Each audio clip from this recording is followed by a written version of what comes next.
ஆண்டவர் வந்து சொல்லுகிறார். ஒரு வசனம் பாருங்க, யோவான் 16ஆம் அதிகாரம் 33வது வசனம். யோவான் 16ஆம் அதிகாரம் 33ஆம் வசனத்தினுடைய பின்பகுதியை பாருங்க. அங்கே இயேசு ஒரு அருமையான காரியத்தை சொல்லுகிறார். உலகத்தில் உங்களுக்கு உபத்திரவம் உண்டு, ஆனாலும் திடன்கொள்ளுங்கள், நான் உலகத்தை ஜெயித்தேன்.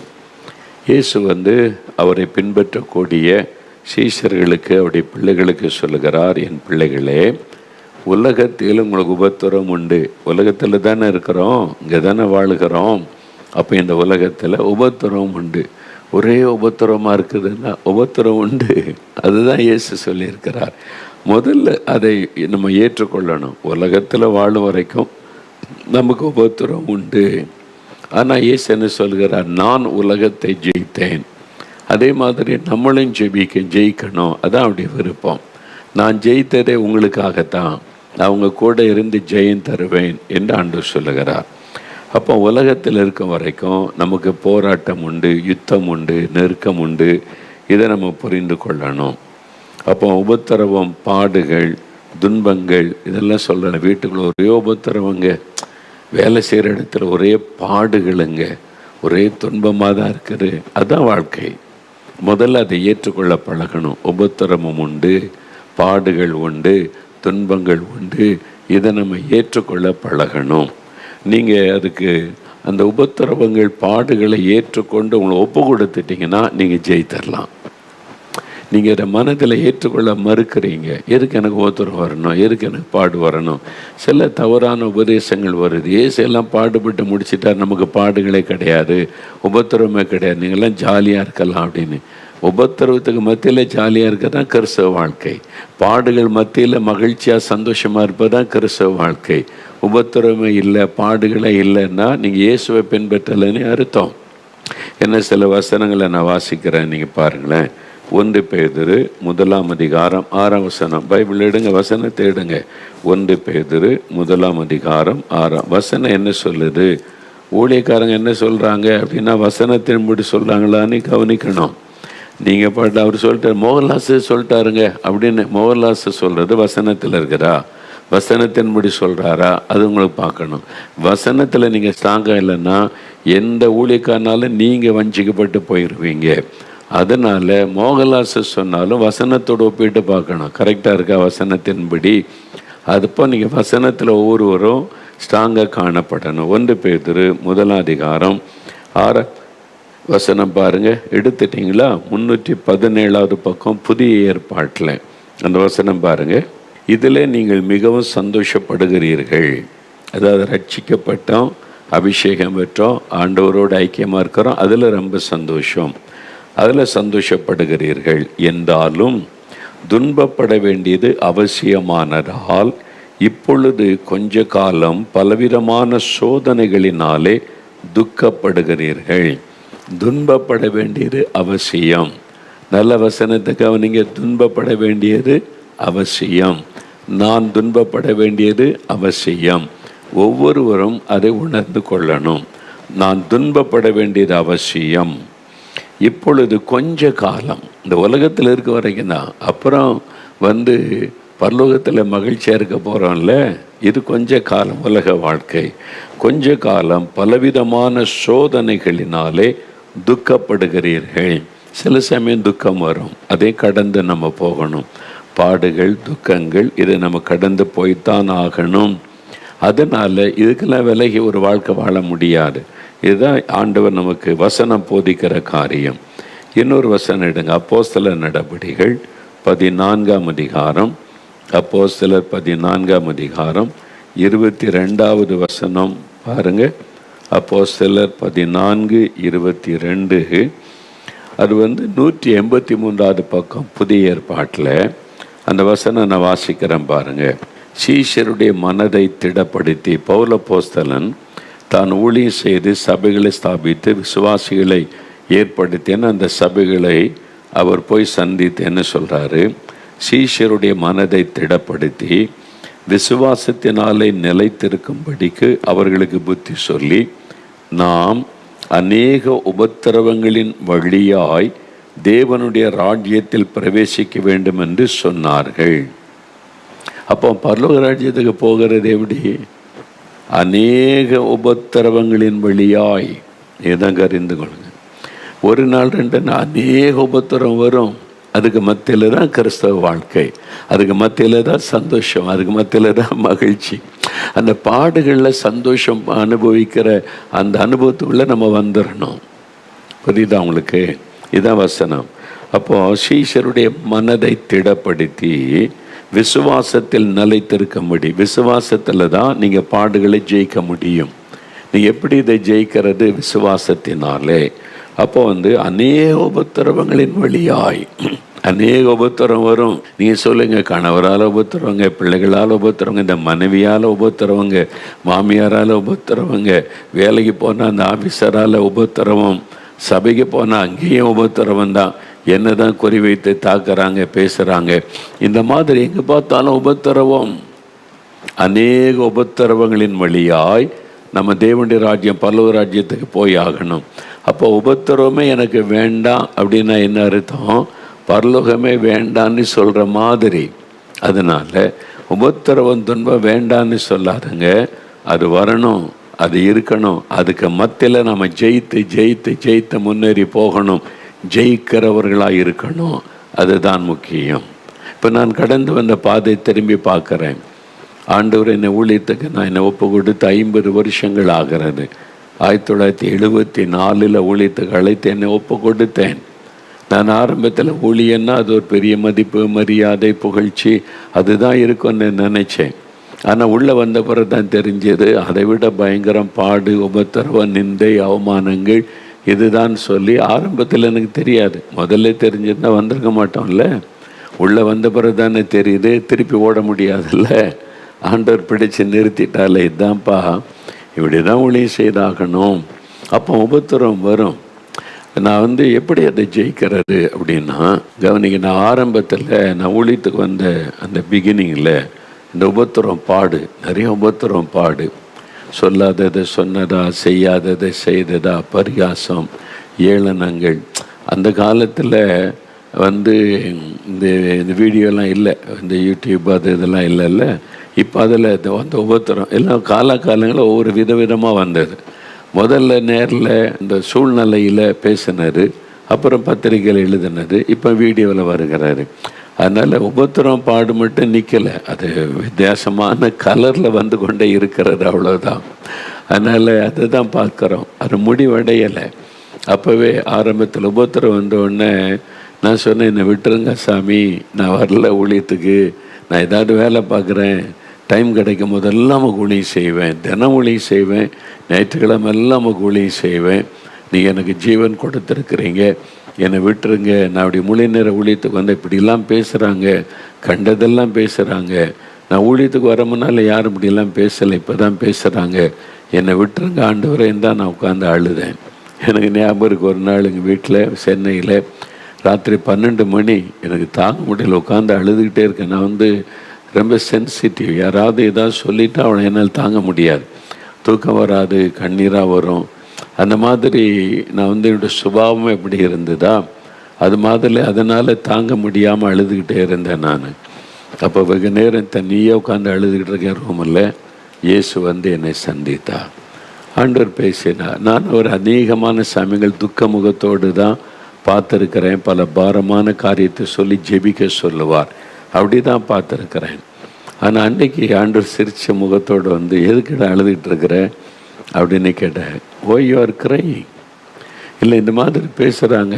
ஊழியத்துக்கு வந்தால் நம்ம ஏதோ ஒரு ஊழியத்துக்கு வந்துட்டோன்னு ஒரு மதிப்பு மரியாதைலாம் இருக்குது, நீ பார்த்தா இப்படி பேசுகிறாங்க ஏளனமா. அதுவும் நான் சொல்லாததை சொன்னதாக சொல்கிறாங்க, செய்யாததை செய்த பொய்யானதெல்லாம் பேசுகிறாங்க. இது நமக்கு சரிப்படாத ஆண்டவரை, என்னால் தாங்க முடியல அப்படின்னு. உடனே ஆண்டவர், அப்படியா, உன்னை பற்றி அப்படி பேசுனாங்களா, ஏன் ஊழியக்காரனை பற்றி பேசுனாங்களா, நான் யுத்தம் பண்ணுறேன் அவனுக்காக, அவன் பல்ல உடைக்கிறேன், கையை உடைக்கிறேன், அவனை அவன் பாதத்தில் கொண்டு போடுறேன், அப்படி ஏதாவது சொல்லுவார்னு பார்த்தா அப்படி சொல்லலை அவர். அப்படி தான் பேசுவாங்க, அப்படி தான் சொல்லுவாங்க, அப்படி தான் பொய்யானதெல்லாம் சொல்லி உன்னை பரிகாசம் பண்ணுவாங்க. என்ன ஆண்டவரே அப்படி சொல்கிறீங்க? நான் அப்படி தானே ஊழியம் செய்தேன். நான் பிதாவின் சித்தத்தை நிறைவேற்ற வந்தேன். நான் யாருக்கு என்ன தீமை செய்தேன்? நன்மை தான் செய்தேன். ஆனால் நான் செய்ததெல்லாம் குற்றப்படுத்தி தானே. முதல்ல எனக்கு விரோதமாக பேசினது ரோமர்கள் கிடையாது. எனக்கு விரோதம் பேசினதெல்லாம் தேவாலயத்தை சுற்றி இருக்கிற ஊழியம் செய்கிறவங்க தான். அவங்க தான் பேசினாங்க. ஆசாரியர்கள், பிரதான ஆசாரியன், வேதபாரகர், பரிசேயர், அவங்க தான் பேசினாங்க. மென்டல்னாங்க, பைத்தியம் பிடிச்சிருக்குனாங்க, அதெல்லாம் பேசினாங்க. அதுக்கு மத்தியில் தானே நான் ஊழியம் செய்தேன். அது மாதிரி நீயும் என்னை பின்பற்றி வரணுமானா சிலுவை சுமக்கணும். சிலுவை சுமந்து கொண்டு தான் என் ஊழியத்தை செய்யணும். சிலுவை என்பது என்னது? பாடுகள், நிந்தை, அவமானம், பாடுகள், பொய்யான குற்றச்சாட்டுகள். சிலுவை சுமந்துக்கிட்டு தான் வரணும். ஆண்டவர் எனக்கு அந்த ராத்திரியில் தெளிவுபடுத்தி நான் முழங்கால் படிக்கிட்டு என்னை ஒப்பு கொடுத்தேன் பாடுகளுக்கு. ஆண்டவரே, சிலுவை சுமக்க என்னை ஒப்பு கொடுக்கிறேன், பாடுகளுக்கு என்னை ஒப்பு கொடுக்கிறேன், உபத்திரவத்திற்கு என்னை ஒப்பு கொடுக்கிறேன். அந்த பாடுகள் மத்தியில் உம்மை பின்பற்றி நான் ஊழியம் செய்வேன். என்னை முழு இருதயத்தோடு நான் ஒப்பு கொடுத்தேன் பாருங்க. அதோடு ஆண்டவர் எடுத்து போட்டார். எனக்குள்ள ஒரு மாற்றம் எனக்குள்ளே தான் வந்தது. மற்றவங்களெல்லாம் மாற்றுவாங்கன்னு நான் எதிர்பார்த்தேன். நீ மாறு, அவ்வளோதான். என்ன தான் ஆண்டவர் மாற்றினார். நீ சுற்றில் இருக்கிற எல்லாத்தையும் மாற்றின நினைக்கிறியா? நீ மாறு. என்ன தான் ஆண்டவர் மாற்றினார். அதனால் இப்போ என்ன பேசினாலும் என்ன திட்டினாலும் அவன் உட்காந்து வீடியோவில் என்ன போட்டாலும் ஒன்றும் என்னை பாதிக்கிறதும் இல்லை, அசைக்கிறதும் இல்லை, வருத்தப்படுத்துறதும் இல்லை, என் தூக்கத்தை கெடுக்கிறதும் இல்லை, அதை பற்றி சிந்தனையே வருவதில்லை. ஏன்னா அதுக்கு என்னை ஒப்பு கொடுத்ததுனால. இதுதான் ஊழியம். இப்படி தான் நடக்கும், இப்படி தான் பேசுவாங்க. முன்னால் எழுதுனாங்க பேப்பரில், மாதம் தவறாமல் எழுதுறது. இப்போ என்ன செய்தாலும் அதை பரிகாசம் பண்ணி இப்போ பேசுகிறது. அதனால் எனக்கு என்ன குறை வந்துட்டு? இன்னும் நிறைய ஆத்மாக்களுக்கு ஆசீர்வாதமாக தானே கர்த்தர் வச்சுருக்காரு. தினந்தோறும் ஆத்மாக்களை ரட்சிக்கிறாரு, தினந்தோறும் மக்களுக்கு சுகம் கொடுக்குறாரு. நான் எங்கே போனாலும் உங்களால் தான் நான் ரட்சிக்கப்பட்டேன் பிரதர்னி எவ்வளோ புறஜாதி மக்கள் வந்து சொல்லும்போது அதானே சந்தோஷம். அவ்வளோதான்.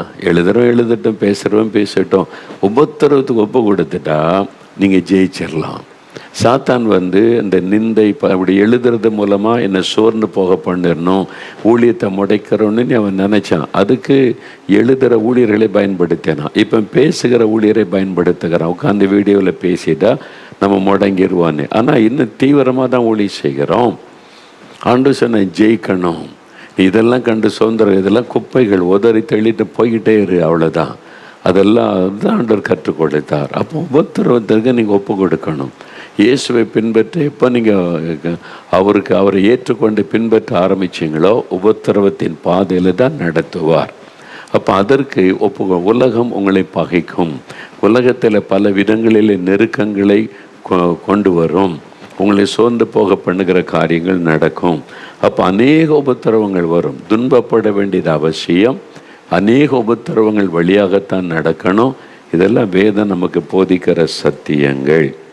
இன்னொரு வசனம் பாருங்கள், 2 தீமோத்தேயு 3ஆம் அதிகாரம் 12வது வசனம். 2 தீமோத்தேயு 3ஆம் அதிகாரம் 12வது. இந்த வசனங்களை எல்லாம் நீங்கள் ஆழமாக பதித்து கொள்ளுங்க. 2 தீமோத்தேயு 3ஆம் அதிகாரம் 12ஆம் வசனம் எடுத்துட்டிங்களா? 293வது பக்கம் எடுத்துட்டிங்களா? புதிய ஏற்பாட்டில் அந்த வசனம் பாருங்கள். அன்றியும் கிறிஸ்து இயேசுவுக்குள் தேவ பக்தியாய் நடக்க மனதாயிருக்கிற யாவரும் துன்பப்படுவார்கள். என்னங்க இது? ஒரே துன்பமாக ஆண்டவர் கொடுத்துருக்காருன்னா தான் வாக்குத்தத்த ஆசீர்வாதம். ஆண்டவர் சொல்லார், அன்றியும் கிறிஸ்து இயேசுவுக்குள் தேவ பக்தியாய் நடக்க மனதாயிருக்கிற யாவரும். நீங்கள் ஊழியக்காரங்க மட்டும்தான் துன்பப்படுவாங்கன்னு இல்லை. நீங்கள் விசுவாசி, வேலை செய்கிறீங்க, பேங்கில் வேலை செய்கிறீங்க, படிக்கிறீங்க, பிஸ்னஸ் பண்ணுறீங்க, நீங்கள் தேவ பக்தியாக நடக்க விரும்புகிறீங்க, கிறிஸ்து இயேசுவுக்குள் தேவ பக்தியாய் நடக்க மனதாயிருக்கிற யாவரும் துன்பப்படுவார்கள். எல்லாருமே அப்படிதான். அப்போ யாரும் தப்ப முடியாது. இது ஆண்டவர் நமக்கு வைத்திருக்கிற ஒரு பாதை. இதை நம்ம மறுக்க முடியாது. இப்போ இஸ்ரவேல் மக்களை எகிப்தின் அடிமைத்தனத்தில் ஆண்டவர் விடுதலை ஆக்கினாரா? விடுதலை பெற்றுட்டோன்ற சந்தோஷம். நம்ம ரட்சிக்கப்பட்ட உடனே விடுதலை பெற்றுட்டோம், ரட்சிப்பின் சந்தோஷம், தேவனுடைய பிள்ளை. இனி அவரை பின்பற்றி நடக்கணும். கானான் தேசத்தை நோக்கி, ஒரு புதிய தேசம், நம்ம பரம கானான் பரலோகத்தை நோக்கி பிரயாணப்படுகிறோம். போகிற வழி எப்படிப்பட்டது? வனாந்தரம், தண்ணி கிடையாது, ஒரு மரம் கிடையாது, அங்கே பாம்புகளும் பூச்சிகளும் தேள்களும் இருக்கிற காரியம். வெயில்னா கொடூரமாக வெயில் இருக்கும், குளிர்னா ராத்திரி வந்தால் கொடூரமாக குளிர் இருக்கும். அது வழியாக தான் நடத்தினார் ஆண்டவர். புரியுது அவங்களுக்கு? ஆண்டவர் நமக்கு அதுதான் பாதை, இது வழியாக தான். அப்போ தான் நம்ம அவரை சார்ந்து நம்ம நடப்போம். எல்லாமே கம்ஃபர்ட்டாக இருந்தால் அப்படியே ஆண்டவரே ஓகே ஆண்டவரே நான் பார்த்துக்கிறேன் நீங்கள் போயிட்டு வாங்கன்னு சொல்லிடுவோம். ஆனால் ஒவ்வொரு நாளும் துன்பம் போது ஒவ்வொரு நாளும் அவரை சார்ந்து கொள்வோம். அவர் சொல்லுவார், நான் இருக்கேன் கூட, come, we will travel, we will go together, we will travel together, come அப்படின்னு. அதுதான் கிறிஸ்தவ வாழ்க்கை. இதை நம்ம புரிந்து கொண்டால் நம்ம ஜெயிச்சிடலாம். இந்த உலகம் நம்ம முடக்க பார்க்கும், நம்ம செயலற்றவளாய் நம்ம முடக்கி போட்டு விட பார்க்கும். சோர்வு, கலக்கம், பயம், அதில் முடக்கி விடலான்னு சொல்லி.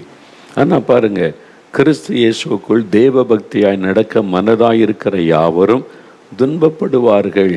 அதனால் துன்பம் இருக்கும், துன்பம் இருக்கிற ஸ்தோத்திரம் பண்ணும். அப்போ என்ன பண்ணுறதுன்னா, பாடுகளுக்காக துதிக்கணும், துன்பங்களுக்காக. இது ஆண்டவர் எனக்கு கற்றுக் கொடுத்தார். நீங்கள் ஜெயிக்கணுமானா ஆண்டவரை பாடுகளுக்காக ஸ்தோத்திரம், துன்பங்களுக்காக ஸ்தோத்திரம் அப்படின்னு ஆண்டவரை துதிக்கணும். நீங்கள் துதிக்கும் போது என்ன நடக்கும்? பிசாசு வெட்கப்பட்டு போவான். உங்களை அவமானப்படுத்தி முடக்கி விட நினைக்கிற சாத்தான் வெட்கப்பட்டு போவான். இந்த உலகத்தின் மக்கள் வெட்கப்பட்டு போவாங்க. நீங்கள் பாடல ஆண்டவரை துதிச்சுக்கிட்டு முன்னேறி போய் கொண்டே இருக்கணும். இதுதான் நீங்கள் விளங்கி கொள்ளணும். இந்த பாடுகளுக்காக ஸ்தோத்திரம், துன்பங்களுக்காக உமக்கு ஸ்தோத்திரம் அப்படின்னு சொல்லி. இதுதாங்க 1 பேதுரு 4ஆம் அதிகாரம். எப்படிங்க இதிலெல்லாம் நீங்கள் சந்தோஷமாக இருக்க முடியும் அப்படின்னு கேட்டிங்கன்னா, 1 பேதுரு 4ஆம் அதிகாரம் எடுங்க. அங்கே பேதுரு அழகாய் அந்த நாட்கள் உபத்திரவத்தின் நாட்கள், சபை ஆரம்பிக்கப்பட்ட ஆரம்ப காலத்தில் தெய்வ பிள்ளைகள் மிகுந்த உபத்திரவப்பட. அப்போ தான் பேதுரு இந்த நிருபத்தை எழுதி அவங்கள உற்சாகப்படுத்துகிறார். இப்போ கடைசி காலம், பாடு உபத்திரவம் நிறைந்த காலம். இப்போ இதெல்லாம் நீங்கள் வாசிக்கணும். இந்த நிருபங்கள் எல்லாம் வாசிக்கும் போது ஆண்டவர் உங்களோடு பேசுவார். இப்போது பாருங்கள், 1 பேதுரு 4ஆம் அதிகாரம் 12லிருந்து 14 வரைக்கும் நீங்கள் பாருங்கள், நல்ல கவனிங்க. எடுத்துட்டிங்களா? 321வது பக்கம் புதிய ஏற்பாட்டில் அந்த வசனத்தை எடுங்க. 1 பேதுரு 4ஆம் அதிகாரம் 12லிருந்து. பிரியமானவர்களே, உங்களை தான் சொல்கிறார், எனக்கு பிரியமான என் பிள்ளைகளே, ஆவியானவர் சொல்லுகிறார், இயேசுவை பின்பற்றுகிற என் பிள்ளைகளே, உங்களை சோதிக்கும்படி உங்கள் நடுவில் பற்றி எரிகிற அக்கினியை குறித்து ஏதோ புதுமையன்றி திகையாமல் கிறிஸ்துவின் மகிமை வெளிப்படும் போது நீங்கள் களி கூர்ந்து மகிழும்படியாக அவருடைய பாடுகளுக்கு நீங்கள் பங்காளிகள் ஆனதால் சந்தோஷப்படுங்கள். பாடுகளுக்கு பங்காளிகள். இன்றைக்கி ஆசீர்வாதத்துக்கு பங்கு போட வர்றோம். இயேசு எனக்கு சிலுவையிலே மரித்தார், என் பாவத்தை சுமந்துட்டார், வியாதியை சுமந்துட்டார், சாபத்தை சுமந்துட்டார், எனக்கு நீ ஆசீர்வாதம் தான், உயர்வு தான், செல்வம் தான், செழிப்பு தான். ஆசீர்வாதத்தில் பங்கு போடுறோம்ல. வசனம் சொல்லுகிறது பாடுகளுக்கு பங்காளிகள். அப்போ இயேசு கிறிஸ்துவோடு கூட பாடுபடுவதற்கு பங்காளிகள், பார்ட்னர் வித் ஜீசஸ். இந்த மாதிரி உபத்திரவத்திற்கு பங்காளிகள். அவருடைய பாடுகளுக்கு நீங்கள் பங்காளிகளானதால் எவ்வளோ பெரிய சந்தோஷம் இல்லை. ஆதி திருச்சபையில் அப்படி தான். அவங்க அப்போஸ்தலர்கள் காலத்திலேயே இந்த உபத்திரம் ஆரம்பிச்சிட்டு இல்லை, அவங்க ஊழியம் செய்ய ஆரம்ப நாட்களில் அவங்கள கூப்பிட்டு மிரட்டுறாங்க, அடிக்கிறாங்க, அவங்கள பயமுறுத்துறாங்க, இயேசுவை பற்றியே பேசக்கூடாது. இப்போ இயேசு இல்லை, அவர் போயிட்டார் பரலோகத்துக்கு, ஆவியானவர் வந்துட்டார். இப்போ அவங்கள உபத்திரப்படுத்தி நெருக்கிறாங்க. இப்போ பாருங்க, அப்போஸ்தலர் 5ஆம் அதிகாரம் 41வது வசனத்தில், அதுக்கு முந்தின வசனம் பாருங்கள் 40. அப்பொழுது அவர்கள் அவனுடைய யோசனைக்கு உட்பட்டு அப்போஸ்தலரை வரவழைத்து, இயேசுடைய சீஷரை வரவழைத்து அடிக்கிறாங்க. யோசித்து பாருங்கள், பேதுரு, யோவான், யாக்கோபு, அந்திரேயா, இவங்களெல்லாம் அடிக்கிறாங்க. இவங்கெல்லாம் யார்? மத தலைவர்கள், எல்லாம் பெரிய பரிசுத்தவான்கள் நினைத்து கொண்டிருக்கிற மத தலைவர்கள். அவங்களாம் அடிக்கிறாங்க. இயேசுவின் நாமத்தை குறித்து பேசக்கூடாது என்று கட்டளையிட்டு அவர்களை விடுதலை ஆக்கினார்கள். அடிக்கிறாங்க, மிரட்டுறாங்க, இனி இயேசுவை பற்றி பேசக்கூடாதுன்னு மிரட்டுறாங்க. இப்போ இவங்க அடி வாங்கிட்டு என்ன செய்கிறாங்க? அவருடைய நாமத்துக்காக தாங்கள் அவமானம் அடைவதற்கு பாத்திரராக எண்ணப்பட்டபடியால் சந்தோஷமாய் ஆலோசனை சங்கத்தை விட்டு புறப்பட்டு போய், எப்படியா சந்தோஷமாய் அவருடைய அவமானம் அடைவதற்கு பாத்திரராக எண்ணினாங்க. இயேசுக்காக தான் அடிப்பட்டோம், இயேசுக்கு தான் அவமானப்பட்டோம், அவர் நமக்கு அடிப்பட்டார்ல, அவருடைய பாடுகளில் நமக்கு ஒரு பங்கு இருக்குல்ல, சந்தோஷப்பட்டாங்க. இயேசுக்காக நிந்திக்கப்படுறீங்க, இயேசுக்காக உபத்திரப்படுத்தப்படுறீங்க, நீங்கள் ஜெபிக்கிறத கிண்டல் பண்ணுறாங்க, பரிகாசம் பண்ணுறாங்க, வீட்டுக்குள்ளே வேலை செய்கிற இடத்துல பாடுகள் உபத்திரம் வருது, உங்களை சோர்ந்து போக பண்ணுறதுக்கு அந்த பாடு நெருக்குது. நீங்கள் என்ன செய்யணும்? சந்தோஷப்படணும். இதுதான் மேற்கொள்ளுகிற வழி, தான் ஜெயிக்கிற வழி. அப்போ பாடுகளை நீங்கள் ஜெயிக்கணுமானா பாடுகளை கண்டு எனக்கு ஏன் அந்த பாடு, எனக்கு ஏன் புத்த, நான் என்ன பாவம் செய்கிறேன், இந்த கேள்வியெல்லாம் கேட்காதாங்க. இந்த பாடுகளுக்கு நான் பங்காளி, என் இயேசுவோடு கூட பாடுபட நான் அழைக்கப்பட்டிருக்கிறேன், ஆண்டவருக்கு ஸ்தோத்திரம்னு சொல்லுங்க, மகிழ்ந்து சொல்லுங்க. இதுதான் ஜெயிக்கிற வழி. நீ உட்கார்ந்த மூலையில் உட்காந்து அழுதுகிட்டு இருந்தா சாத்தான் கைத்தட்டி சிரிச்சு, இதுதான் எனக்கு வேணும், உட்காரு, அழு, முடங்கு, ஒன்று எழும்பாத, ஜெபிக்காத, நீ சந்தோஷமாக இருக்காத, தூங்கு முஞ்சா அல்லது எப்பவும் துக்க முகமாக அல்ல. இதான் பிசாசு விருப்பம். நீங்கள் இத்தனை பாடு நெருக்கத்தில் சந்தோஷமாக மகிழ்ச்சியாக இவ்வளோ திட்டினாலும் இந்த ஆணுக்கு உரைக்க மாட்டேங்குது. என்ன திட்டி பேசினாலும் கிண்டல் பண்ணாலும் பரிகாசம் பண்ணாலும் அம்பாட்டில் உற்சாகமாக பேசுகிறான், ஜெபிக்கிறான், துதிக்கிறான்னா அதுதான் பிசாசுக்கு அவமானம். நீ என்னை சோர்ந்து போய் உட்கார வைக்க நினைக்கிற முடியாது. நான் என் ஆண்டவருக்குள்ளே சந்தோஷமாக இருப்பேன். அவரே இந்த பாடுகளை பட்டாரே, நான் ஏமாத்துறேன், அவருக்கு பாடு கூட பாடுபட அழைக்கப்பட்டிருக்கிறேன், அவருடைய பாடுகளில் எனக்கு பங்கு இருக்கிறது, நான் இயேசுவனுடைய பங்காளி, பார்ட்னர்ஷிப் வித் ஜீசஸ். ஆசீர்வாதத்துக்கு மட்டுமல்ல, பாடுகளுக்கும் நான் பங்காளி. இதை நம்ம மனதில் ஏற்றுக்கொள்ளணும். அன்றைக்கு அவங்க ஏற்றுக்கொண்டாங்க. அவருடைய இயேசுவின் நாமத்துக்காக தாங்கள் அவமானம் அடைந்ததற்கு பாத்திரராக எண்ணப்பட்டபடியால் சந்தோஷமாய் ஆலோசனை சங்கத்தை விட்டு போய் மறுபடியும் பிரசங்கம் பண்ணுறாங்க. பண்ணக்கூடாதுன்னு சொன்னாங்க, நாங்கள் பண்ணுவோம். நீ என்னன்னாலும் அடி உத பேசு, நீ என்ன வேணாலும் உட்காந்து பேசு, நான் ஆண்டவரை துதிச்சுக்கிட்டே இருப்பேன், பேசிக்கிட்டே இருப்பேன். ஏன்னா ஒரு கூட்ட மக்கள் ரட்சிக்கப்படுறாங்க, ஜெபிக்கிற மக்கள் எழும்புறாங்க. நீ இல்லைன்னு என்ன பரிகாசம் பண்ணாலும் இன்னொரு பக்கம் ஆண்டவர் கிரியை செய்து கொண்டே இருக்கிறார். அதனால அவங்க செய்ய வேண்டிய வேலை செய்து கொண்டே இருந்தாங்க சந்தோஷமாய். அப்போதான் அதுதான் நீங்கள் அறிந்து கொள்ளணுங்க. 1 பேதுருவில் வாசிக்கிறோம், இயேசுடைய பாடுகளுக்கு நீங்கள் பங்காளி, நான் அவருடைய பாடுகளுக்கு பங்காளி. இதயத்தில் கை வைங்க, வயசு சொல்லுங்க, நான் இயேசு கிறிஸ்துவனுடைய பாடுகளுக்கு பங்காளி, இயேசு கிறிஸ்துவின் பாடுகளுக்கு பங்காளி. இந்த அனுபவத்துக்குள்ளே வாங்க, நீங்கள் ஜெயிச்சிடலாம். இதுதான் ஜெயிக்கிற முறை. அப்படியே பல்ல கடிச்சுக்கிட்டு இயேசுவின் நாமத்தினால் அப்படி இப்படின்னு சொல்லி அப்படி இல்லை, பாடுகளுக்கு ஒப்பு கொடுங்க. அதுதான் வேதம் நம்ம கற்றுக் கொடுப்பாரு. இப்போ அதுக்கு அடுத்த வசனம் பாருங்க, கிறிஸ்துவின் மகிமை வெளிப்படும் போது நீங்கள் களிகூர்ந்த மகிழும்படி.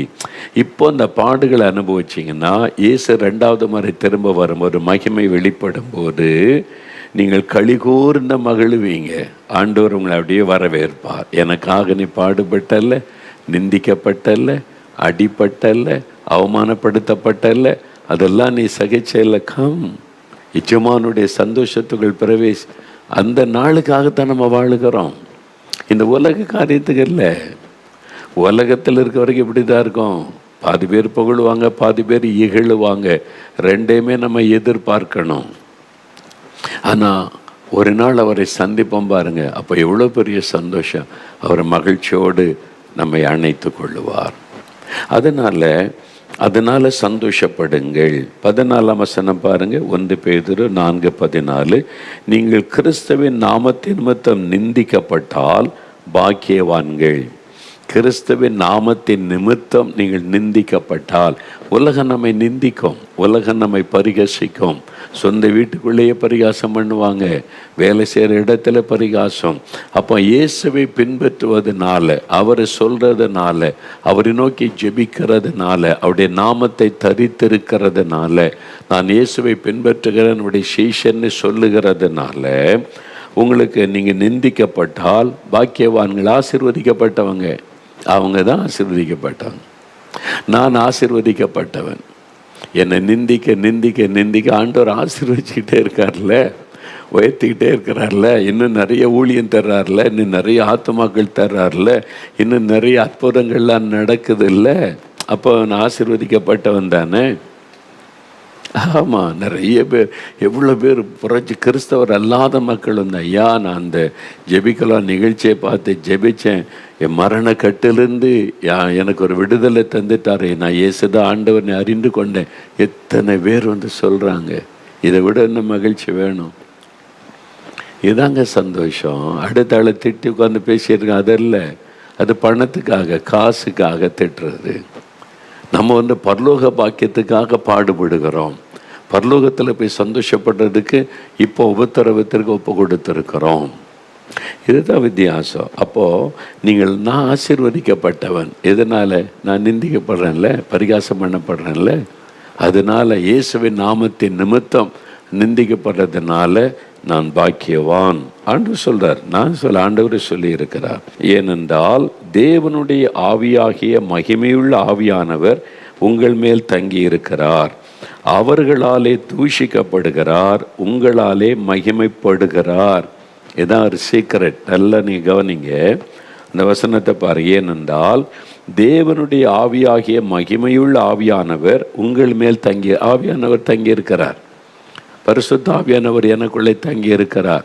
தினமும் ஆவில நிரம்பி அந்நிய பாஷையில் துதித்து ஜெபிக்க ஜெபிக்க ஜெபிக்க அவருடைய பிரசன்னம் அவர் எனக்குள்ளே தங்கி இருக்கு. அவர்களாலே, யார் என்னை நிந்திக்கிறாங்களோ, பரிகாசம் பண்ணுறாங்களோ, கேலி பண்ணுறார்களோ, யார் ஏளனமாக பேசுகிறார்களோ, அவர்களாலே தூஷிக்கப்படுகிறார். யார்? நான் இல்லை, எனக்குள்ள இருக்கிற ஆவியான். அவங்க என்னை பற்றி பேசலை, எனக்குள்ள இருக்கிற ஆவியானவரை தூஷிக்கிறாங்க, ஆவியானவரை பரிகாசம் பண்ணுறாங்க. அதுக்கு நியாய தீர்ப்பு நாளில் அவங்க பதில் கொடுக்கணும். உங்களாலே மகிமைப்படுகிறார், அவங்களால அவர் தூஷிக்கப்படு. அப்போ நான் அதில் சம்மந்தப்படல. அவங்க நிந்திக்கிறது எனக்குள்ள இருக்கிற ஆவியானவரை. அவர் சொல்கிறபடி நான் ஊழியம் செய்கிறேன், அவர் சொல்லுகிறபடி ஜெபம் நடத்துகிறேன், அவர் சொல்லுகிறபடி காரியத்தை செய்கிறேன். அப்போ அவர் என்னை இயக்கி கொண்டிருக்கிறார். அப்போ எனக்கு வரக்கூடிய நிந்தை அவரை நிந்திப்பார். அப்படி தான் ஆண்டு சொல்கிறாரு. இப்போ சவுல் எழும்பி சபையை துன்பப்படுத்தினால் கர்த்தருடைய பிள்ளைகளை அடித்து நொறுக்கி ஜெயிலில் போட்டான். இப்போ ஆண்டவர் அவனை சந்திக்கிறார். அப்போஸ்தலர் 9 அதிகாரத்தில் இயேசு அவனை சந்திக்கும் போது, சவுலே சவுலே ஏன் என் பிள்ளைகளை துன்பப்படுத்துகிறாய் அப்படி பேசலை, ஏன் என் ஊழியர்களை துன்பப்படுத்துகிறாய் அப்படி பேசலை, ஏன் என் சபையை துன்பப்படுத்துகிறாய் பேசலை, சவுலே சவுலே ஏன் என்னை துன்பப்படுத்துகிறாய். அப்போ என்ன அர்த்தம்? அவருடைய பிள்ளைகளுக்கு வரக்கூடிய துன்பம் அவருக்கு வந்த துன்பம். அதனால தான் நான் அசைந்து கொடுப்பதில்லை. என்னை திட்டுறானா என்ன இல்லையா, எனக்குள்ளே இருக்கிற ஆண்டவரை திட்டுறான். என்னை பரிகாசம் பண்ணானா எனக்குள்ளே இருக்கிற ஆவியானவரை பரிகாசம் பண்ணுகிறான். எப்படி சொல்கிறீங்க? வசனம் சொல்லுது இல்லை? இதான் வசனம். இந்த வசனத்தை நீங்கள் தெளிவாக அறிஞ்சிட்டிங்கன்னா உங்களை அசைக்கவே முடியாதுங்க. பிசாசு எத்தனை விதத்தில் உங்களுக்கு விரோதமான ஆட்களை எழுப்பி விதவிதமாக உங்களுக்கு விரோதமான காரியம் செஞ்சாலும் உங்களை அசைக்கவே முடியாது. வசனத்தில் நீங்கள் நின்றுட்டீங்கன்னா ஆவியானவர் வசனத்தை கொண்டு பலப்படுத்திடுவார். இங்கே பாருங்கள், மகிமையுள்ள ஆவியானவர் உங்கள் மேல் தங்கி இருக்கிறார், அவர்களாலே தூஷிக்கப்படுகிறார். அவங்க உங்கள் பேரை சொல்லி தான் தூஷிக்கிறாங்க, உங்களை தான் பரிகாசம் பேசுகிறாங்க. ஆனால் ஆவியானவர் சொல்கிறார், உன்னை இல்லை மகளே, உனக்குள்ளே இருக்கிற என்ன தான் தூஷிக்கிறாங்க, நீ சும்மா இரு. மகனே, உன்னை இல்லை, பரிகாசம் பண்ணுறது, எதிர்க்கிறது, கேவலமாக பேசுறது என்னை பற்றி தான், நீ அமைதியாரு. அப்படி தான் ஆண்டவர் சொல்லுகிறார். அப்போ அவர்களாலே தூஷிக்கப்படுகிறார், உங்களாலே மகிமைப்படுகிறார். நம்ம அருமையாக இருந்தால் பொறுமையாக இருந்தோம்னா நம்மளாலே ஆண்டவர் மகிமைப்படுவார். நீங்களும் பதிலுக்கு பதில் பேசி சண்டை போட்டு நெருக்கினீங்கன்னா ஆண்டவர் அவமானப்படுத்துகிற மாதிரி ஆகிறோம். அமைதியாக தெய்வ சித்தத்துக்கு ஒப்பு கொடுத்துட்டு போயிட்டீங்கன்னா உங்கள் மூலமாக அவர் மகிமைப்படுவார். இதுதான் வசனம் சொல்லுகிற சத்தியம். அப்போ ஆண்மைக்கு ஜெயிக்கணும், இந்த போராட்டம் உலகத்தில் ஜெயிக்கணுமானா வசனத்தின்படி வாழுவதற்கு அர்ப்பணித்து கொள்ளுவது, வசனத்தை சரியாய் புரிந்து கொண்டு நீங்கள் உங்களை அர்ப்பணித்து கொள்ளுவது. அப்போ என்னங்க செய்யணும்? பாடு வந்தாக்கி 1 பேதுரு 2 அதிகாரம் 19 23 வசனம் வரைக்கும் நீங்கள் வாசித்தீங்கன்னா முக்கியமான ஒரு காரியம் ஆண்டவர் சொல்கிறார் பாருங்கள். 1 பேதுரு 2ஆம் அதிகாரம் 19லேருந்து 23 எடுத்துட்டிங்களா? 319வது பக்கம். அங்கே பாருங்கள், 19லிருந்து நாம் வாசிக்கலாமா? ஏனெனில் தேவன் மேல் பற்றுதலாயிருக்கிற மனசாட்சியின் நிமித்தம் ஒருவன் அநியாயமாய் பாடுபட்டு உபத்திரவங்களை பொறுமையாய் சகித்தால் அதுவே பிரீதியாயிருக்கும். பாருங்க, தேவன் மேல் இயேசுவின் மேல பற்றுதலாய் இருக்கிற மனசாட்சியின் நிமித்தம் நீங்கள் அவரை உறுதியாக பற்றி கொண்டதுனால தான் உங்களுக்கு இந்த பாடெல்லாம் வருது. நீ ஜெபம் பண்ணி என்னது கண்ட அப்படின்னு வீட்டுக்குள்ளே பேசுவாங்க. உடனே டக்குன்னு சோர்வு தான் வர்ற மாதிரி தெரியும். நீங்கள் அதை ஏற்றுக்கொள்ளக்கூடாது. சொல்கிறாங்க, திட்டுறாங்கன்னு உங்கள் மனதில் ஏற்றுக்கொள்ள. பிரச்சனை நம்மளை பாதிக்காது. பிரச்சனை நம்ம எப்படி ஏற்றுக்கொள்கிறோம் என்பதில் தான் பாதிப்பு. அதனால் என்ன பேசினாலும் செஞ்சாலும் நீங்கள் எப்படி அதை ரிசீவ் பண்ணுறீங்க என்பதில் தான் காரியம் இருக்கிறது. இப்போ எனக்கு ஒரு நம்ம எத்தனை பேர் பேசுகிறாங்க உங்களுக்கு தெரியல. முன்னால் எழுதுனாங்க, இப்போ பேசுகிறாங்க. பேச பேச பேச நான் எப்படி நான் எடுத்துக்கொள்கிறேன், அதையே நான் யோசித்துக்கிட்டே ஏன் என்னை கொத்து பேசணும், ஏன் எனக்கு அவனுக்கு எனக்கு என்ன சம்மந்தம், ஏன் இப்படிலாம் பேசணும், நான் குழம்பிக்கிட்டு இருந்தால் எனக்கு பிரச்சனை. அதையே ஆண்டு சொன்னார், லீவ் இட், இந்த காலை வாங்கி இந்த காலை விட்டு தள்ளிட்டு போயிட்டே இரு. அவங்க பேசுகிற ஆள் யார் எதுக்கு அதை பற்றியே கண்டுக்காத. ஆண்டவர் முதல்ல சொல்லிட்டார். இதெல்லாம் இந்த சேனல் வர்றதுக்கு முன்னாலே கத்த சொன்னால், என்ன இந்த உலகத்தில் பேசினால் நடந்தாலும் எதையும் செட்டப் பண்ணாத, நான் உனக்கு கொடுத்த ஒளித்தில் முன்னேறி போய்கிட்டே இரு, அவ்வளோதான். அதனால் நான் அதை பார்க்கறதில்ல, கேட்கறதில்லை. யார் சொன்னாலும் அதுக்கு இருதயத்தில் ஏற்றுக்கொள்வதில்லை. இருதயத்தில் நீங்கள் ஒரு காரியத்தை ஏற்றுக்கொள்கிறது தான் உங்களை பாதிக்கும். இங்கே வசனம் என்ன சொல்லுது? தேவன் மேல் பற்றுதலாக இருக்கிற மனசாட்சி நிமித்தம் ஒருவன் அநியாயமாய் பாடுபட்டு உபத்திரவங்களை பொறுமையாய் சகித்தால் அதுவே தேவனுக்கு முன்பாக பிரீதியாய் இருக்கும். நீங்கள் குற்றம் செய்து அடிக்கப்படும் போது பொறுமையோடு சகித்தால் அதனாலே என்ன கீர்த்தி உண்டு?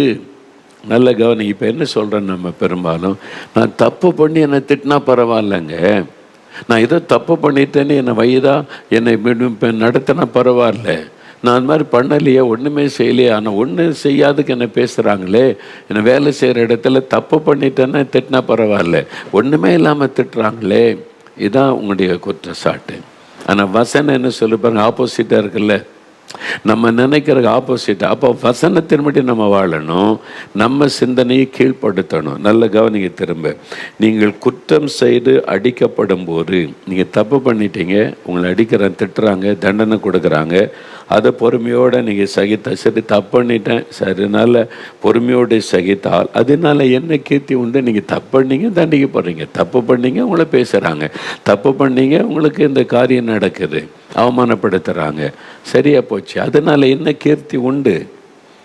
அப்போ நீங்கள் நன்மை செய்து பாடுபடும் போது பொறுமையோடு சகித்தால் அதுவே தேவனுக்கு முன்பாய் பிரீதியாக இருக்கும். நம்ம வித்தியாசம் பார்த்தீங்களா? நம்ம என்ன சொல்கிறோம், தப்பு பண்ணால் பரவாயில்லைங்க, நம்மளை திட்டினா, தப்பே பண்ணாத போது இப்படி பார்த்தா எனக்கு கோவம் வருதுன்னு பல்ல கடிக்கிறோம்ல, அங்கே தான் தப்பு பண்ணுகிறோம். வசனத்துக்கு மாறாக நம்ம நடக்கிறோம், வசனத்துக்கு மாறாக செயல்படுகிறோம். வசனம் என்ன சொல்லுது? நீங்கள் தப்பே பண்ணலை, உங்களை குற்றப்படுத்துகிறாங்க, பரிகாசம் பண்ணுறாங்கன்னா பொறுமையாக சகித்து கொள்ளுங்க. அதான் தேவனுக்கு முன்பாக. இதுதான் ஜெயிக்கிற முறை. நீங்கள் ஜெயிக்கணுமானா வசனத்தின்படி வாழ உங்களை அர்ப்பணித்து கொள்ளணும். நீங்கள் தப்பு பண்ணிட்டீங்க, உங்களை பரிகாசம் பண்ணுறாங்கன்னா அப்போ நீங்கள் ஒப்பு கொடுத்து ஜெபிச்சு சரிப்படுத்தி கொள்ளணும். ஆமாம், நான் தப்புனால தான் பேசுகிறாங்க, நான் தப்புனால தான் கண்டிக்கிறாங்க அப்படின்னு சொல்லி, அப்போ நீங்கள் பொறுமையாக இருந்தீங்கன்னா என்ன அர்த்தம்? இதுதான் வசனம் சொல்லுகிற. அதனால் நீங்கள் நன்மை செய்து பாடுபடும் போது பொறுமையோடு சகித்தால் அதுவே தேவனுக்கு முன்பாய் பிரீதியாக இருக்கும். ஏன் நான் அப்படி பொறுமையாக சகிக்கணும்? நான் தப்பு பண்ணாமல் என்னை திட்டுறாங்க, வைகிறாங்க, பேசுகிறாங்க, எனக்கு விரோதமாக என்ன, நான் எப்படி ஏன் பொறுமையாக இருக்கணும்? ஏன் இருக்கணும்னா அடுத்த வசனம் சொல்லுது, இதற்காக நீங்கள் அழைக்கப்பட்டு இருக்கிறீர்கள். பாடுபட நீங்கள் அழைக்கப்பட்டிருக்கிறீங்க. என் மகளே, மகனே, நீ என்னை கூட சிலுவை சுமக்க தான் நான் இப்போ அவனை அழைச்சிருக்கிறேன், பாடுபட தான் அவனை அழைச்சிருக்கிறேன். இதற்காக நீங்கள் அழைக்கப்பட்டு இருக்கிறீங்க. ஆசீர்வாதமாக இருப்பதற்கு மட்டும் இல்லை, ஆண்டவர் ஆபிரகாமை போல் ஆசீர்வதிப்பார், உயர்த்துவார், இதெல்லாம் வாக்குத்தத்தம் இருக்கிறது. அதை அந்த ஆசீர்வாதத்தை அனுபவிக்கணுமானா இந்த வசனத்துக்கு ஒப்பு கொடுக்கணும்.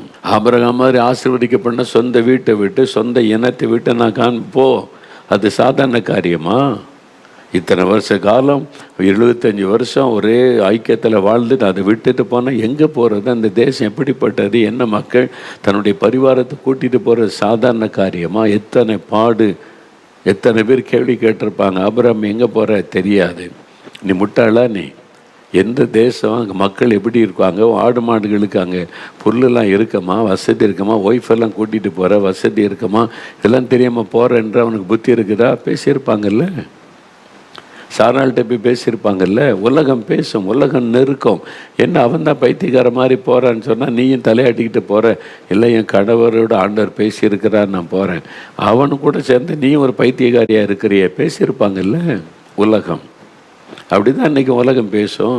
என்ன ஏசு ஏசு ஏசு, என்னத்தை கண்ட நீ என்ன ஏசு ஏசுன்னு சொல்லிக்கிட்டு இருக்க? பேசுவாங்க. வேலை செய்கிற இடத்துல பரிகாசம் பண்ணுவாங்க, வீட்டுக்குள்ளே பரிகாசம் பண்ணுவாங்க. உலகம் நமக்குள்ளே இந்த பாடுகளை கொண்டு வரும். ஜெயிக்கணும், நீங்கள் ஜெயிக்கணும். சோர்ந்து முடங்கிடக்கூடாது, முகத்தை வாடி வச்சுக்கொள்ளக்கூடாது, சந்தோஷமாக இருக்கணும், மகிழ்ச்சியாக இருக்கணும், நீங்கள் ஜெயிக்கணும். அதுக்கு தான் நீங்கள் நான் இதுக்கு அழைக்கப்பட்டு இருக்கிறேங்க. நிந்திக்கப்பட, பாடுபட அழைக்கப்பட, இயேசுக்காக நிந்தைகளை சகிக்க அழைக்கப்பட்டு இருக்கிறேன். அதனால நிந்த பாடுகளை நான் சகிக்கணும். அந்த பாடு எனக்கு வரணும், இந்த நிந்தை எனக்கு வரணும். வந்தாதான் நான் சகித்து இயேசுவை சந்தோஷப்படுத்த முடியும். இந்த பாடுபட்டு அவருக்காக பொறுமையோட சகித்து அவருடைய உள்ள மகிழும். அப்போ எனக்கு ஆசீர்வாதம் உண்டாகும். அதுதான் இப்போ நான் பார்க்குறேன். இந்த பாடுபட்டு சகித்து ஆண்டவரை துதிக்க துதிக்க துதிக்க ஆண்டவருடைய கிருபை பெருகுது, வல்லமை பெருகுது, அற்புதங்கள் பெருசாக நடக்குது, திரள் கூட்ட மக்கள் ரட்சிக்கப்படுகிறாங்க. தினம் ஜனங்க வர்றாங்களே, தினம் மக்கள் ரட்சிக்கப்படுறாங்களே, தினம் மக்கள் அற்புதம் பெறுறாங்களே. இதெல்லாம் கொடுத்து வைக்கணும் நம்ம வாழ்க்கையில் அனுபவிக்கிறதுக்கு. எவ்ரிடே நடக்குதில்ல, ஜனங்க ரட்சிக்கப்படுறாங்க. பாருங்கள், நாள் மாவடியில் தினமும் மக்கள் வர்றாங்க. நான் இல்லாட்டாலும் மக்கள் ரட்சிக்கப்படுறாங்க, சுகமடைகிறாங்க, மகிழ்ச்சியாக இருக்கிறாங்க. இவ்வளோ பேருக்கு ஆசீர்வாதமாக என்ன வச்சுருக்கீங்களா ஆண்டவரே? தமிழ் பேசுகிற மட்டும் இல்லை, தெலுங்கு பேசுகிறவங்க, மலையாளம் பேசுகிறவங்க, ஹிந்தி பேசுகிறவங்க வந்துக்கிட்டே வெளிநாட்டில் இருந்து மாதந்தோறும் ஆட்கள் வர்றாங்களே, தங்கி ஆசீர்வதிக்கப்பட்டு மகிழ்ச்சியாக போகிறாங்களே. இதெல்லாம் பார்க்கும்போது இந்த பாடுகள்லாம் ஒன்றுமே இல்லை, தூசியை போல் உதறி போட்டுட்டு போயிட்டே இருந்தேன். அதான் ஆண்டவர் சொன்னேன். நீ அதையும் பார்க்குற. 1-2 பேர் போய் பணம் சம்பாதிக்கிறதுக்கு ஊழி என்ற பெயரில் சிலர்கள் கடைசி காலத்தில் இந்த கள்ளர்கள் எழும்புவாங்க, சொல்லியிருக்கல. ஆனால் நீ அதெல்லாம் விட்டுட்டு பாடுகளுக்கு நீ அழைக்கப்பட்டிருக்கிறாய் என்பதை அறிந்து கொள்.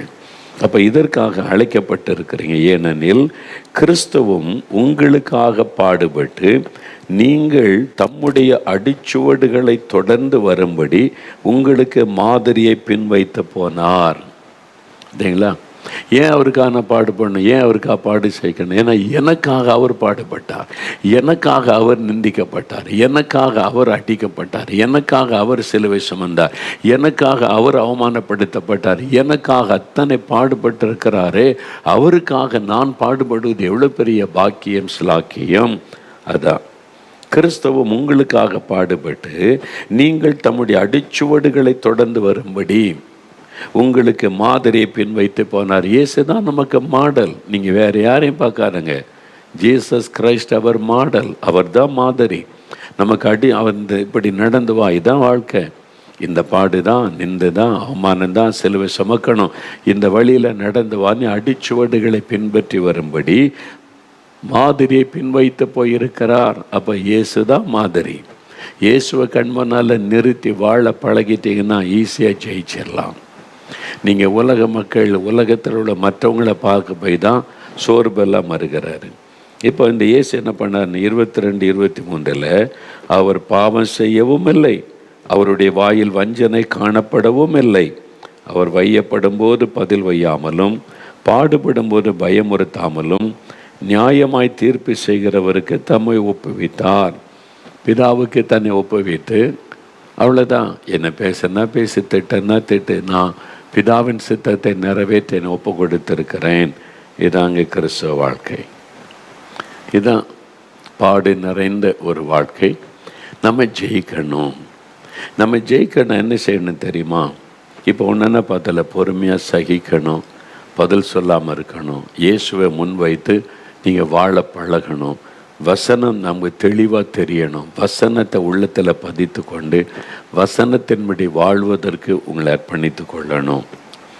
அதில் ஒரு 3 காரியம் நான் சொல்கிறேன், சுலபம் டக்குன்னு மனசில் வைக்கிறதுக்கு. முதலாவது, உலகத்தை நீங்கள் ஜெயிக்கணும் அப்படின்னு சொன்னால் 1 யோவான் 2 அதிகாரம் 15, 16, 1 யோவான் 2, 15, 16, 17 வசனம் பாருங்கள். எடுத்துட்டிங்களா? 326 பக்கம்.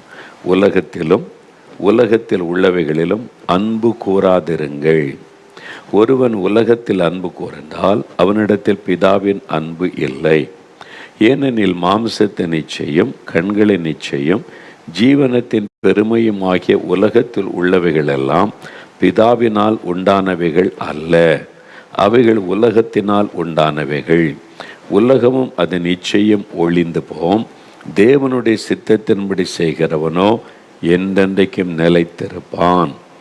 அப்போ முதலாவது, நீங்கள் உலகத்தை ஜெயிக்கணும்னா உலகத்தில் அன்பு கூறக்கூடாது. உலகம் இன்றைக்கி நிறைய பேருக்கு பணம் பணம் பணம் பணம் இருந்தால் தாங்க உலகத்தில் மதிப்பு. பதவி பதவி பதவி, எங்கேனாலும் பதவி, அதுக்காக காசு கொடுக்கறது, என்ன வேணாலும் செய்கிறது, எத்தனை அவமானத்தையும் படுவது, பதவி, பணம், பதவி, செல்வாக்கு, புகழ். இந்த உலகத்தில் உள்ளவைகளில் அன்பு கூற, இதெல்லாம் உலகத்திற்குரியது, இதெல்லாம் பரலோகத்துக்குரியதல்ல. அதில் அன்பு கூறாதருங்க. பணம்னு அது மேலே அன்பு கூறு. புகழ் புகழ் புகழ், எல்லோரும் என்ன புகழணும், நான் லீடராக இருக்கணும், பதவியில் இருக்கணும், அப்போ தான் மரியாதை. யார் சொன்னது? இது உலகம் சொல்லுகிறது, ஆண்டவர் சொல்லலை. நீ பதவியில் இருந்தால் தான் மரியாதை, உனக்கு பணம் இருந்தால் தான் மரியாதை. இதெல்லாம் யார் சொல்லி கொடுத்தாரு? உலகம் சொல்லுது, கர்த்தர் சொல்லலை. அப்போ உலக மக்கள் தான் பணம், பதவி, ஆசை, புகழ் அப்படின்னு சொல்லி தனக்கு கோஷம் போடுற மக்கள், தன்னை புகழுகிற மக்கள், அதோட ரவுண்டு வருவாங்க. நாம் அதற்காக அழைக்கப்படலை, நாம் உலகத்திற்குரியவர்கள் அல்ல. அதுதான் முதலாறு. அப்போ உலகத்தில் உள்ளவைகளில் அன்பு கூறாமல் இருந்தாலே நீங்கள் ஜெயிச்சிடலாம். நீங்கள் உலகத்து மேலே நல்ல வேலை வேணும், நான் செட்டில் ஆகணும். இப்போ நிறைய பேர் செட்டில், எங்கே போய் செட்டில் ஆக போகிறீங்க அப்படின்னா என்னது செட்டில் ஆகிறா? செட்டில் ஆகணும். என்ன? ஆண்டவர் அனுதினமும் போஷிக்கிறார், உடுத்து வைக்கிறார், நடத்துகிறார். அவரை நம்பி அவர் கையை பிடிச்சிட்டு நடக்க பழகாமல் செட்டில் ஆகணும். இதெல்லாம் உலகம் சொல்லுகிற வார்த்தை. அதை இன்றைக்கி ஆவிக்குரிய பிள்ளைகள் பிடித்து கொண்டு அந்த வார்த்தையை பயன்படுத்துவது ஆண்டவருக்கே துக்கம். அதனால தான் உங்கள் லைஃப்பில் ஆசீர்வாதம் இல்லை. செட்டில் ஆகணும் ஆண்டவர் கேட்பார், இது எங்கேருந்து படிச்சுட்டு வந்தேன் நீ? ஆண்டவர் கேட்பார்ல, செட்டில் ஆகணும். ஆண்டவர் நான் சொன்னேன்னா, நீ முதல்ல செட்டில் ஆகணும் தம்பி, மகனை செட்டில் ஆகுன்னு நான் சொன்னேன்னா? உலகம் சொல்கிற அதை எதுக்கு நீ பிடிச்சிக்கிட்டு இருக்கிற? நீ உலகத்தான் அல்ல, நீ என்னுடைய பிள்ளை. நீ செட்டில் ஆகன்னா பரலோகத்தில் தான் நிரந்தர வீடு. நான் சொல்லி கொடுத்துருக்கல, பரலோகத்தில் வீடு, அங்கே பொக்கிஷத்தை சேர்த்து வை, அதான் செட்டில் ஆகிறது. இங்கே உலகத்தில் வீடு, காரு, வசதி, அதுக்காரு, அதில் செட்டில் ஆகிறன்றது, இதெல்லாம் உலகத்தின் வார்த்தை. உனக்கு எதுக்கு? நம்ம அங்கே தான் தப்பு பண்ணுறோம். தோல்வியுடைய காரணமே அதுதான், ஜெயிக்க முடியாமல் போக காரணமே அதுதான். உலகத்தை போல். ஆனால் உலகத்தில் உள்ளவர்களில் அன்பு கூறாமல் அதை விட்டு விலகிட்டால் நீங்கள் உலகத்தை ஈஸியாக ஜெயிச்சிடலாம். அது ரெண்டாவது பாருங்கள், அந்த வசனம் என்ன சொல்லுது? 1 யோவான் 2 அதில் 15, 16, 17 மாம்சத்தின் நிச்சயம், கண்களின் நிச்சயம், ஜீவனத்தின் பெரு. இதான் மாம்சத்தின் நிச்சயம், பணம், கிரேசி, அதில் பணம் அதை சம்பாதிக்கிற. கண்களின் நிச்சயம், பார்க்குறதெல்லாம் வாங்கணும், இந்த பைக் வாங்கணும், இந்த கார் வாங்கணும், அந்த இடம் வாங்கணும், கண்களின் நிச்சயம். ஜீவனத்தின் பெருமை, அப்போ தான் எல்லோரும் பெருமை. இவர் கார் வச்சுருக்காரு, இவர் அதை வச்சுருக்காரு, என்னை யாரும் மரியாதை குறைவாக பேசிடக்கூடாது அப்படின்னு பெருமை. அது ஒரு பெருமையின் ஆவி. தெரியாமலே அந்த ஆவி உள்ளே நுழைஞ்சிடும். பெருமை. உனக்கு தெரியுமா, எனக்கு வீடு இருக்குது, எனக்கு கார் இருக்குது, பைக் இருக்குது, நான் சொல்லும்போதே உள்ளத்தில் பெருமை. அப்போ ஜீவனத்தின் பெருமை.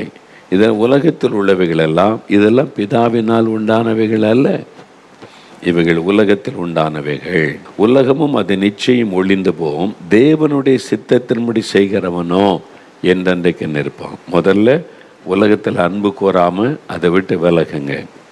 ரெண்டாவது, தேவ சித்தத்தின்படி செய்யுங்க. அதான் சொல்ல, தேவனுடைய சித்தத்தின்படி செய்கிறவனோ நிலைத்திருப்பான், ஜெயிப்பான். அப்போ தேவ சித்தம் என்னது? அதான் முக்கியம். இது தேவ சித்தமா, இதை வாங்கலாமா, இதை செய்யலாமா, இது எனக்குரியதா, தேவனுடைய சித்தமா? தேவ சித்தத்தின்படி செய்கிறவன் அதில் கவனம் செலுத்தினா நீங்கள் ஜெயிக்க முடியும்.